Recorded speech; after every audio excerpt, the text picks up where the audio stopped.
You're listening to The Riff, a podcast by North Point Church. There's a lot more to the Christian journey than what can be presented in a 30-minute time slot from a stage on Sunday morning.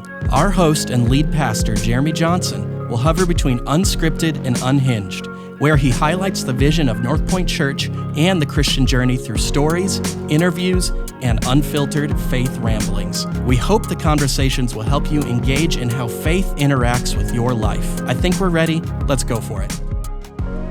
Today is a great day, and I'm very excited that you're joining us for this podcast. I want to introduce you to a friend who's been someone that I've admired and really enjoyed conversations with for many years. But this last year, he led a journey that I went on with another group of guys, a small group of other North Pointers, in really exploring inside our emotions. And I got to tell you, I wasn't that excited to start this journey with him when I heard the topic of how he was going to use emotions as an exploration point of how God has wired us. But I got to tell you, I grew a lot in this last year. And so I was thrilled to be able to schedule him to share some time with you. So today, as we go into this journey, I pray that God would use this to not only as you hear more about Jake and my journey, that you would kind of be more interested in your journey, what God has wired deep within you. So excited to introduce you to my friend Jake Smith. So let's dive right in. All right, well, welcome to this episode of our podcast, and I have been looking forward to this one because I get to introduce my friend Jake Smith to our dozen faithful listeners. And so, Jake, man, you are talking to some of my favorite humans on the planet, and this conversation I think is going to be very helpful to people that mean a lot to me, and I'm so excited to introduce them to you. So, Jake, tell me a little bit about kind of who you are, what you do, and then I'll kind of fill in the gaps of how we've been connected. Yes. So what I do has shifted a lot, Jeremy. And before I get to that, though, let me just say thanks. It's a real honor to be here. I have family in your church and in the Springfield area. I get the honor of coming and kind of sitting in the back row and just soaking it all in every once in a while. And I'm always really glad when I do. So thanks for this opportunity. I love being here with you. Absolutely. Absolutely. Well, we've been talking about church for years. I got a chance to know you through some of your family that goes to North Point. And I've been kind of following your journey. You've helped plant a church, and now you're involved in Plumline. And we're going to talk about some of the things that Plumline helps as a resource for so many. But tell us a little bit about what Plumline is from a 30,000 foot level, and then we'll dive in a little bit. Sure. So Plumline's fairly recent. I started Plumline, which is an emotional and spiritual wellness company. Started that January of 2019. But before that, I was a pastor for 21 years and then grew up in the church, before that. So I'm a churchman, like through and through, I'm a churchman. But the shift from the church to Plumline for me was just more about getting even more dialed in or concentrated on the area that I especially feel called to by God. And the passion for that calling really came out of my own story, my own personal story. Having grown up in the church, having been a pastor for 21 years, having assumed a role where I'm going to tell everybody else the right way to live their life or bring all this wisdom to, sort through all their challenges. I was missing so much myself. And the real catalyst for me to A, do my own work to get at some of that, but B, to facilitate and help other people find more abundant life too, came with a confrontation from my daughter when she was about 4 years old. So maybe we start with that story. Yeah, because you're already kind of ticking me off, because here's the deal. You're a pastor, you're good at it. You're pastoring in places with influence of thousands and thousands of people. And you're doing a great job communicating this message of transformation of Jesus Christ.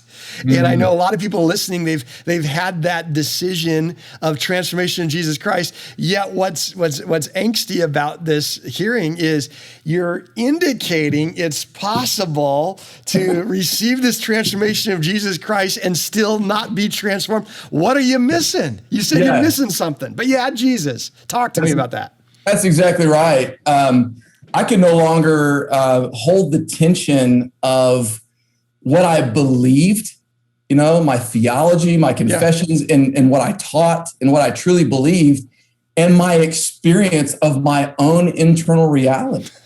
So it's like I'm giving people these promises about when you know God and when you're forgiven by Jesus and when you enter into this relationship and you're filled with the Holy Spirit, there's this peace that's available to you, and there's this groundswell, this source of just energy and life, and all of a sudden you've got this magic pill that you know how to tough challenges in life out, and you can heal from your trauma, and you'll be the best dad you've ever been, and you'll find fulfillment within your marriage, and just everything becomes beautiful. That wasn't true for me.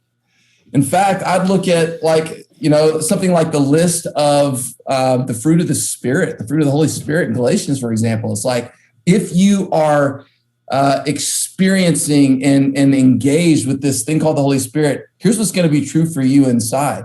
Love, experiencing and feeling it towards others, joy, peace, patience, kindness, and if I'm honest, I lived in denial for a long time with it. It was like, I got those things. And I did sometimes, right? Fleeting. But if I was honest, most of the time, I didn't feel that stuff. I felt exhausted all the time. I felt anxious a lot. I was constantly living in kind of fear of, sure, maybe I won 3 months ago, but am I going to win in 6 months from now? And if I don't, can I keep my job? Can I keep my friends? Will I be seen as somebody who has something to say or matters? And just felt all this pressure, all this obligation, even within my casual friendships. It's like, living in this constant uncertainty of, can I keep propping up this relationship? Are they going to keep finding value in me? And I was exhausted. So here's a question, and I want to talk about your confrontation with your daughter here. So you're indicating that we can be good at Christianity, but be missing a lot. And we can believe all the right stuff and have all the right confessions, and even like me, be able to teach it to other people and still not experience the life that Jesus promises us and the life that we are meant to live and have. And there's got to be a lot of people listening. Well, I don't know if there's a lot of people listening, but there's got to be a big percentage of people who are listening who are saying, yes, I love Jesus, but there's got to be more. I expected something more transformative of this relationship. And so sometimes we just try and stuff down the bad stuff, and we self-manage and kind of prune that spiritual fruit or whatever. What happens when we can't? How did this conflict happen for you? Yeah. So the word I would say is disappointed. Like, here I am. I've invested so much of my time, my energy, my life into this faith system. Okay. And I'm disappointed. Like, I'm disappointed in the results. I'm disappointed in how I still feel inside. I'm disappointed in the tension I still have in my relationships, and so on and so forth. So for me, it all came to a head when I was putting my little girl to bed one night. She was about 4 years old at the time. This was about 6 years ago, so not that long ago. And I just read her a bedtime story. I turned off the lights, and I was lying with her until she fell asleep, like I do most nights. And this night, her little voice kind of emerges out of the darkness, and she says, "Hey, Dad, if I could line up all the dads in the world." And I was thinking, this is going to be pretty good. And it wasn't very good.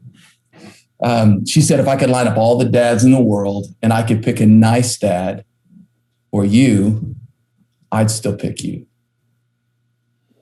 And it was a dagger in my heart that maybe a lot of other people in my life felt too, that truth that she gave me, but she was the one that was willing to tell me or to reflect it back. And she was the one I couldn't ignore. Like, I'd probably become defensive if it was anyone else, or dismissive, like, you don't know what you're talking about. That's your opinion or something, but I could not deny the sentiments of my own little girl. And I walked out of a room going, what is it about me that my own daughter can't access me, or she can't get to me or something? And I couldn't shake that. And so that started a journey for me that I didn't even know what the destination was when I started, but come to find out, it was a journey to go and get my heart back. And I didn't even know what that meant at the time. My heart back. What's the heart? Like, I didn't even get that, but that's what kind of started it for me. Wow. Now, as you went down this journey, and I want to talk about a little bit more about what does that mean to get your heart back and why that's important. And, I was introduced, obviously I knew you as friends and colleagues of what we do in churches of similar kind of veins. But I was invited by you to join you in this journey with a group of guys that you facilitated with Plumline. And it ended up being a 15-week commitment. And we're going to talk about opportunities because some listening, that's exactly what is needed. For me, I didn't think I needed that, but I was willing to, one, out of relationship, no idea the conflict in my own heart, the gap in my own desire of what I see in Jesus, what I see in the mirror, and I have a choice. Do I ditch the image of Jesus that I feel my life is on, or do I confront the image in the mirror? And your journey has helped me, and that's why I want to take a little bit of time of tell us a little bit about getting our heart back. Tell us a little bit about the inside of us that's not an image. Kind of unpack some of that. Yeah. So everything I do is based on this ancient spiritual framework called the Shema. And the Shema is what Jesus quoted when he was asked, what's the essence of life? Or what's the greatest commandment or the most important thing in life? All kind of synonymous. In all the places in scripture where he's asked that, he responds by quoting the Shema. And the Shema is just this: love God with all your heart, all your soul, all your mind, all your strength, and love your neighbor as yourself. There's nothing more important than this, or this is the essence of life. In one version, he says, all the law and all the prophets hang on this, which that idea is like, if you've got a theology that doesn't lead back to loving God, others, and self with all your heart, soul, mind, and strength, it's probably not great theology. So this is a big deal that Jesus kind of pointed to this as the essence of life, or the greatest commandment, most important thing.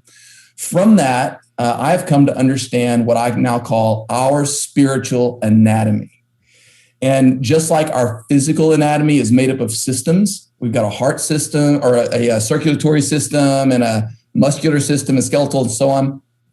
Our spiritual anatomy has systems too. We've got a heart system, we've got a soul system, a mind system, and a strength system.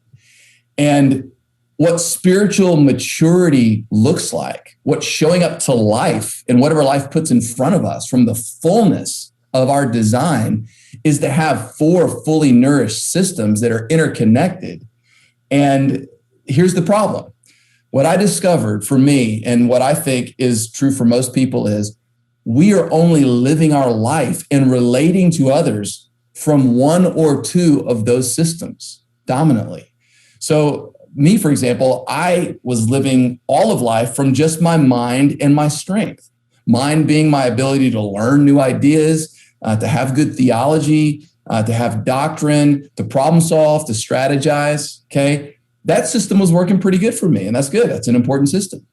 And then I would work really hard on my strength system, which is my body to express or embody my beliefs, my theologies, to execute, to lead the team, to take the hill, to tough something out, to have a good work ethic. Like, this is strength system stuff. Those were working good for me. But what my daughter was trying to communicate that night in her bedroom was, Dad, I can't get at your heart.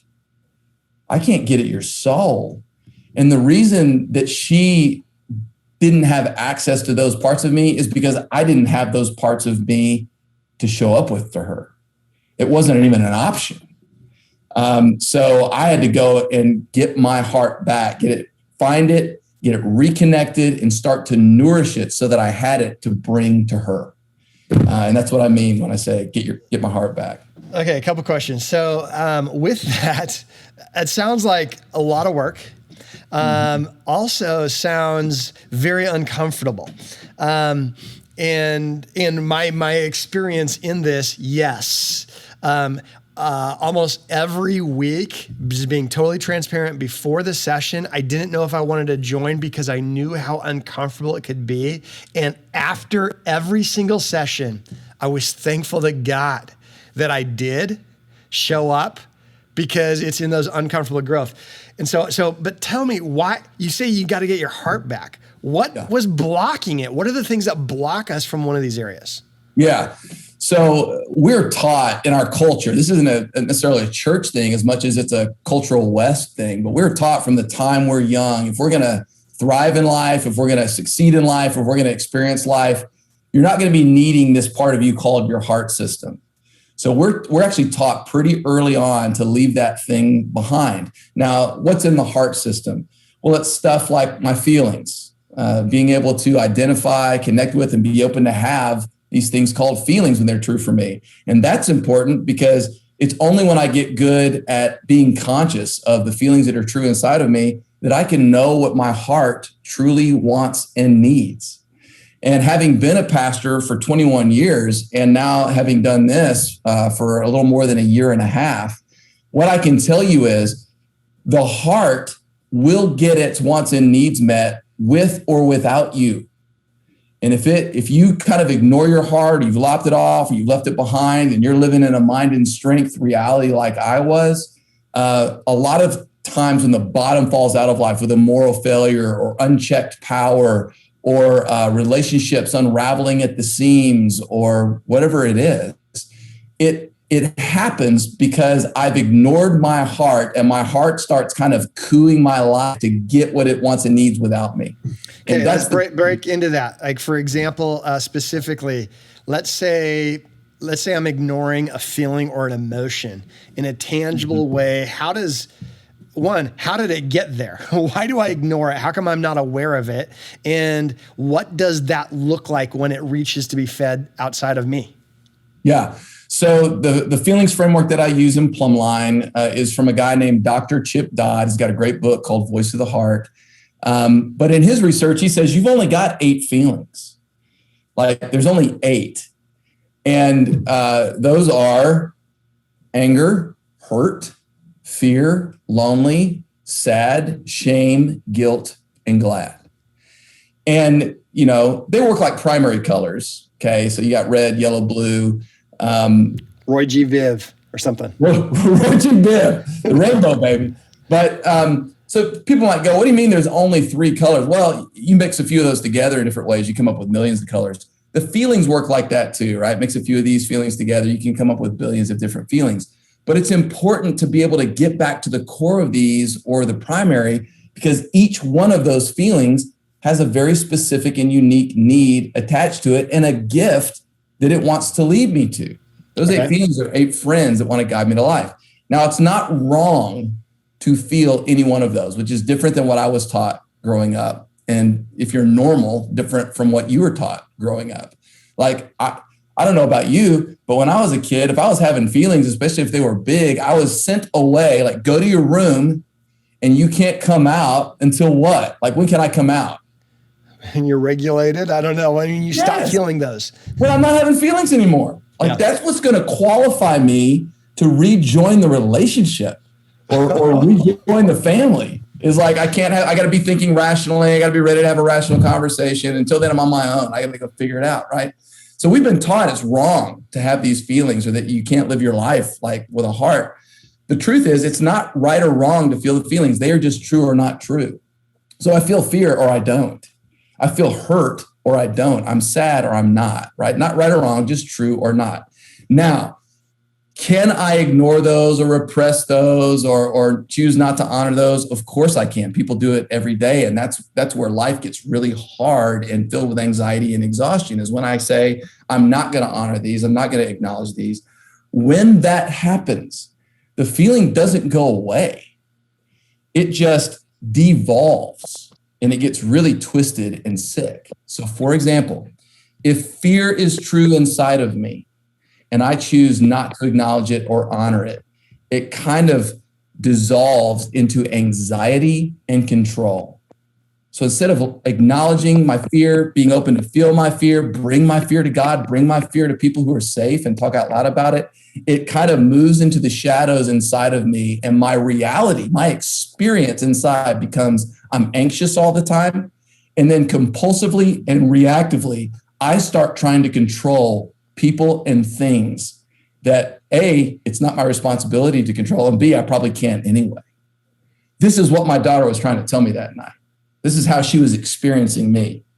And it was just, I didn't have my heart. And so I was living in this impaired state with her and with most people.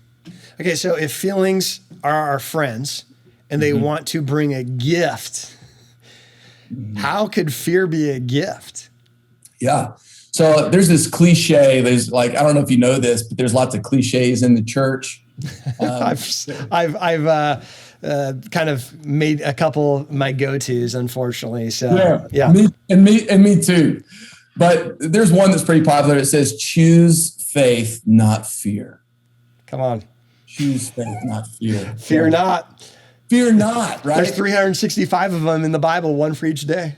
That's right. Fear not. Which is funny because a lot of times when it's fear not, there's an angel with a flaming sword about to cut the person's head off. And he's literally just going, hey, I'm not going to hurt you. Like that's what fear not means.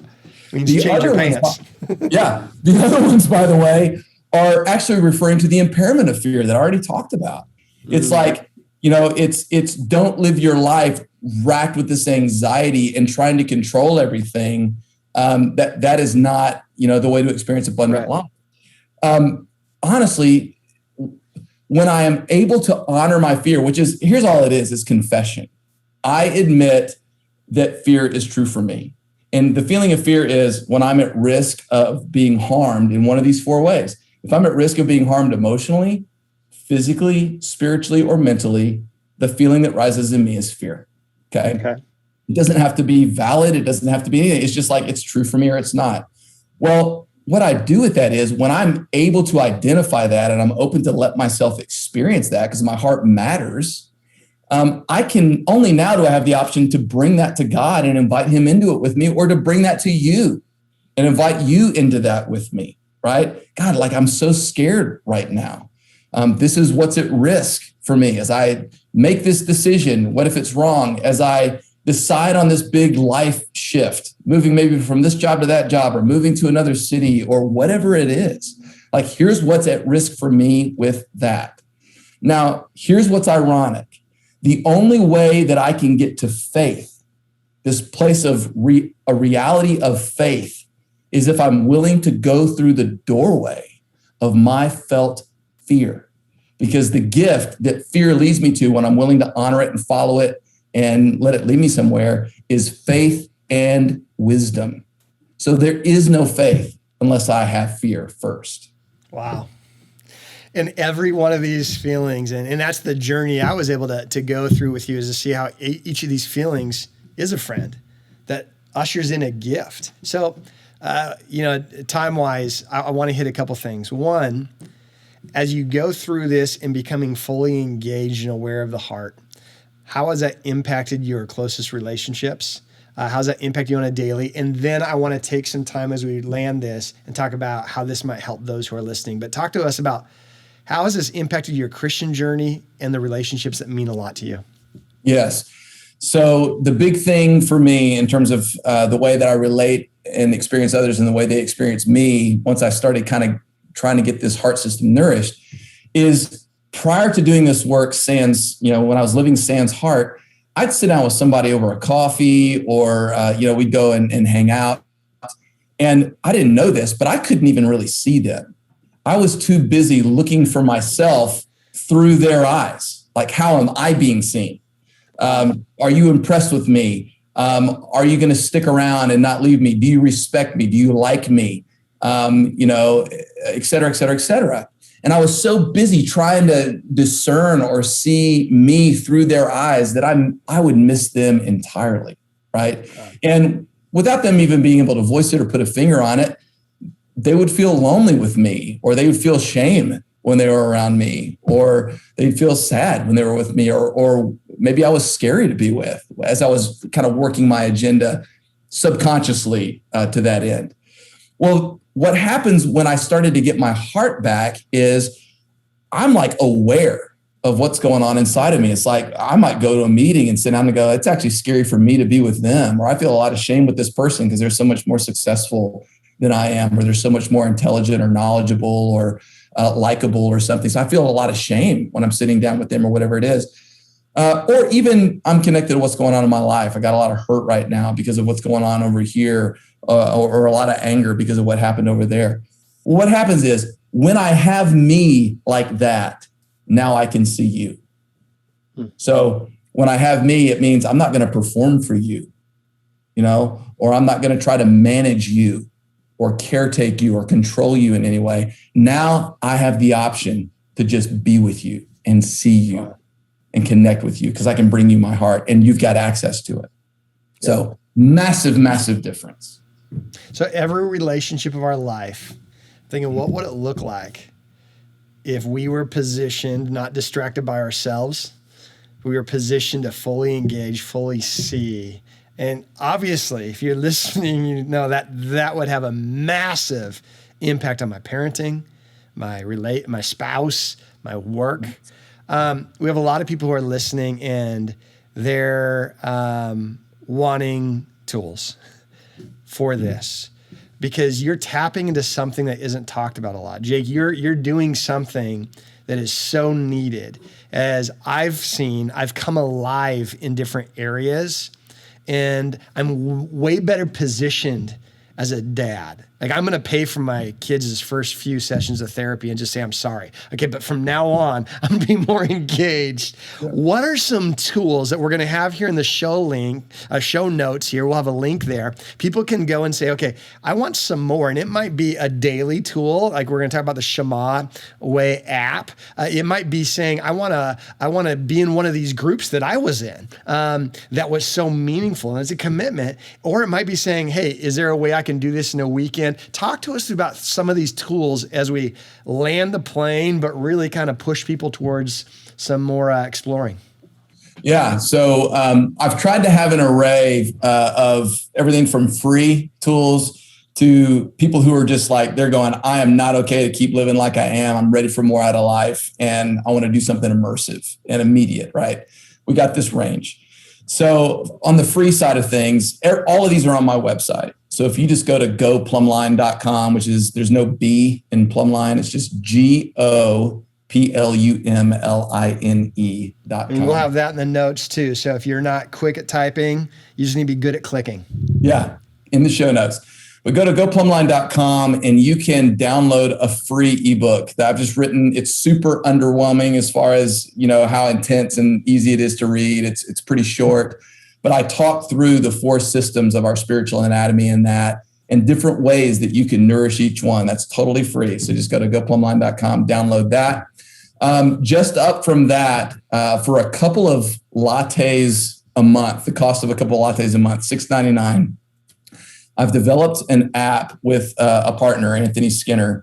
And this app is a daily devotional app. It's got a daily audio guide. You can select a 20-minute audio guide or a 10-minute audio guide. It's the same content, just at different links. And we guide you through each of the 4 parts of your spiritual anatomy. So it starts with a little breathing work, and then you kind of get down into the heart, and you can actually tap in the app the feelings that are true. You reflect on who or what those feelings are about, and all the way through to a daily verse and a daily devotional reading. And it ends with some application stuff like, how do I flow out of all of this and show up to my life and to show up to the people in my life differently with all of me, right? Yeah. So that's $6.99 a month. It's on both the iPhone and the Android app stores. Shema is SHAMAH way, and in the show notes. If you're really wanting to get serious and do something pretty intentional, I've got virtual group options. I'm assuming most people listening to this probably don't live in Nashville. But I do have some virtual group options where you can go through a 15-session Plumline group that focuses on the heart and rediscovering it, reattaching it, and starting to practice what it might be like to do life with it. And so that is $1,200 to jump into that group. And you can fill out an application. You have to actually apply to be in that. But you can fill out that application on the website. And if you're really hungry to see some change and transformation and healing happen in your life, come do a Plumline retreat with me. We've got those several times a year. They are $3,000 all inclusive, which covers everything from arrival to departure. And we do 12 weeks of work from a Thursday evening through a Sunday afternoon. So it's pretty immersive, but that's an option for you as well. So there's lots of options. And I would say this is you probably listening know which one fits you. I would encourage everybody, get the ebook. I would encourage as many people as possible. The Shema Way app is going to be a great way to daily align and engage your heart. I went through the virtual group, and I actually did it, I believe 3 times. And because it's different, there's different progressions on that. For me, it was so valuable. For some of you, that's your next step. And I'd love to talk to you more if I can help answer questions. Maybe you're at a spot where you're like, man, I don't have that, but I want to dive into a weekend. You have the ability to do so. I just know this. When we take the time and investment to grow and go through the uncomfortable parts, everyone around us wins. Jake, I land with this. I want to be a person. I want to be a Christian full of God's Spirit. I know these things you're talking about have helped me be more aware of God's Spirit, His activity in my life. And I thank you for what you're doing. Those who are listening, if you're part of North Point, you've already been influenced by Jake because he's influenced me, which impacts all of me, my messages, and hopefully the way I relate and connect. So thank you for that. And I hope this is a tool that could be just as life-changing for many people who are listening as well. So Jake, blessings on you. Thanks for this time, and keep dreaming. You're doing something unique and something so important. So thank you for taking the time to share it with us. Thank you, Jeremy. Really appreciate you having me on. Love you. Love you too. Thanks for listening to this episode of The Riff. Submit a question for the podcast at northpointchurch.tv/podcast. We'll have a brand new episode every week wherever you find podcasts.